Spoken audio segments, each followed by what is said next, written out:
Hello everyone and welcome back to this episode of the Furtadio Experience, the audio experience that leaves you feeling more conscious, more engaged, and more fulfilled as a leader to magnify your impact on your organization, your team, and humanity. So, with that being said, here's a bonus episode today that I am honestly going to try and just create more long-form content because I believe that it's a lot more powerful than your typical, TikTok, quick things, trying to go a little bit deeper, even though this isn't even that deep of an episode. But let's dive in anyways. So I talk about the 4 different lessons that we can learn from point guards, from quarterbacks, and from catchers. And number 1, what is the one thing that they have in common more so than any other position player on the field, court, diamond? And that will be vision. They can see the court, right? Whether you're the catcher, you see the full field. Whether you're the point guard, you see the full court. And whether you're a quarterback, you can see the full field as well. So with that being said, you have to have, as a leader of your organization or even in your own life, this is something that as a young leader, I don't have a lot of necessarily positions where, in terms of impact, I'm a founder, but if I think about myself as a substitute teacher or even a basketball coach, that's not in terms of hierarchy, I'm not the top. But being a great leader doesn't mean you have to lead from the top. You can be a great leader no matter where your position is. So having a great vision, for me, it's if I'm in a substitute, I can learn really quickly what students need to be in what areas, what students need, to be talked to, some of those vision things, in the best leaders, it comes with relationships. So in terms of basketball coaching, there's a certain kid who's a really good player. He has a lot of talent, but he continues to kind of just put his head down and take bad shots. So as a leader, I have to have the vision that I can see in the future, and it's something called proactive communication. Instead of me yelling at him after he takes a bad shot, after he has done it again and again and again, I need to, as a leader, look up ahead and recognize that and remind him and see the vision, remind him to look up when he's being a point guard, and to facilitate, which is later going to be another point that we learn. So vision, just looking ahead, seeing the lanes, seeing where your team members can go. It doesn't matter. You don't have to be the CEO or the principal or whatever, the head teacher. You can be a leader no matter where you are on the court, so to speak. But that's a vision that you can kind of learn from the point guard, quarterback, and catcher, right? Because a quarterback, thinking about football, will call an audible if they see the defense is in a certain alignment. So a lot of times it's if a defense is coming into blitz, the quarter in blitz means that they're going to rush a lot of people and try and tackle them quickly.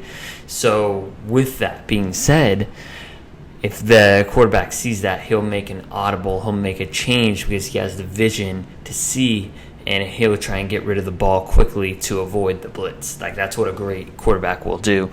Obviously, it takes some experience. You're going to make some mistakes, right? That's part of leadership as well. Number 2 that I wrote about as well, and I'm going to talk about now, is preparation, right? You have to be prepared for some of these, for the vision. Once you have a vision, once you see, you have to be prepared, right? Whether it's game time preparation, as a coach, I'll specifically talk about this.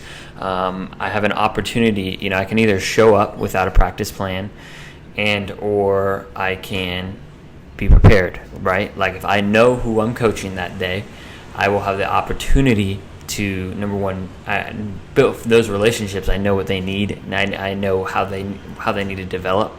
But also just being prepared, okay? If this kid does this, being prepared for the different scenarios, which leads me into my next kind of point, of preparation, but also adaptability. I'll probably talk about them in the same sort of way, because this is something that I honestly, out of the four that I'm going to talk about, this is something that I struggle with the most, is in terms of being adaptable. I like to kind of set out my schedule for the day, whether it's coaching or even just my day in general. And if things come up, like I'm a little bit more resistant to, kind of being adaptable. That's something that I'm continuing to work on, but it's something that's really important. So like if you're a point guard, you're a catcher, you're a quarterback, you have to be adaptable to what's going on. The game plan can get blown up essentially, and you have to be able to be adaptable and adapt on your feet, whether you're a team leader or, leading in the back of the classroom.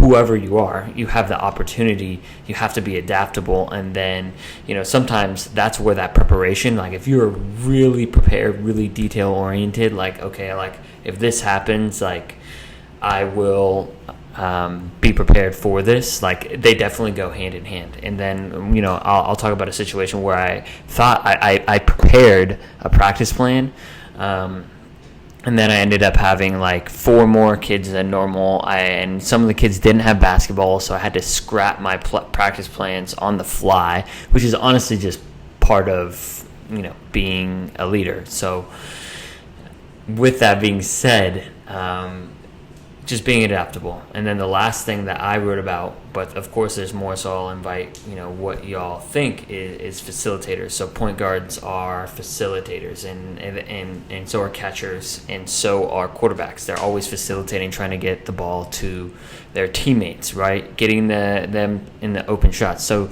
there's one thing I want to talk about this, because as a facilitator, you have to know your team members, and this is foundational to literally everything that I'm talking about, is know your team members. Because if I am a point guard and I'm playing basketball, and I need to know, where my team members like to either shoot the ball or catch the ball on the court. Like if I know that, I have the opportunity to get them the ball in their strength zones where they want to attack. So if I have a big man or a center who wants to play down low, wants to shoot down low, just does better down low, close to the basket, I don't want to pass them the ball when they are at the three-point line, right? And maybe that's part of the play, right? But, in general, it's about knowing and facilitating where your team members are going to best have the best success, and that's part of the job of all leaders, of point guards, catchers, quarterbacks, and I didn't really talk as much about catchers, but catchers have to be so prepared. They have to prepare for every hitter that comes up. They have to be prepared for the pitcher and knowing how to best facilitate their craft versus the other team's hitting, right? So these are just a couple of skills. I'm curious. I would love to hear from y'all on what other skills, point guards, catchers, and quarterbacks exemplify that can be brought and done in each of the major 3 sports. And you can even talk about other sports. Like I'm really just fascinated by leadership in sports and how in the cross sections of sports, business, and life. So would love to hear from you all. Hope this sparks some new ideas and some new opportunities for you to develop your ability to be a great leader, and make a huge impact on the world. So cheers, y'all. Thanks for listening. Of course, subscribe on YouTube. Trying to, we're at 8 subscribers. Let's get to 10. Let's get to 10, then maybe 20, 30, 40, 50, right? It's a journey, but I want this to be about y'all. I'm creating this content to help people, help young leaders really kind of keep going. And if you're listening to this on the podcast, also, follow it on Spotify. Make sure you get the updates.